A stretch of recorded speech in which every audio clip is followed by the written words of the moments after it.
என்ன சொல்றது? வாழ 5 எழுத்து எல்லாம் கவனிக்குது. 5 எழுத்து பொருள் சொல்றது. நான் என்பது நம்ம மழ சக்தி குறிக்கின்றது. நான் எத்தனை எழுத்து? 5 எப்படி சொல்லு? 5 எழுத்து. நமச்சிவாயம். நமச்சிவாயம். நமச்சிவாய 5 எழுத்து. நான் என்பது நம்ம மழ சக்தி குறிக்குமா? மா என்பது 9 வயது உடல் உயிர் பெரியுமா? கேட்டுக்க. அந்த 9 வயது உடல் உயிர் பெரியுமா? மா என்று எழுத்து. சி என்று சிவபெருமா எல்லாம் நிறைந்திருக்கின்ற எல்லா உலகத்திலும் சி என்று எழுத்து பொருள். யா யா என்பது ஆன்மா, அறிவு சக்தி கிடையாது. யா அறிவு நம்ம எப்பயுமே பூமி இருக்கு, நம்ம ஆன்மா இருக்கு, இந்த உடல் போயிடுமா? மா யா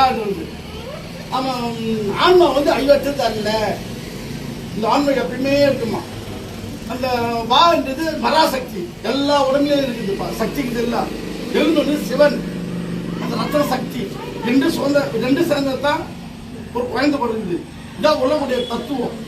இந்த உலகத்து தத்துவம் இதான். இது சில பேர் தூண்டப்படலை. உங்களுக்கு என்ன தெரியுமா? கண்ணிலிருந்தும் குருடராய், காது இருந்து செவடராய், வாய் இருந்து ஊமையாய், வாய் நிலை நாளை தள்ளுவது நன்றோ. உங்களுக்கு எல்லாம் தெரியாது, அது தெரிஞ்சுக்கணும்.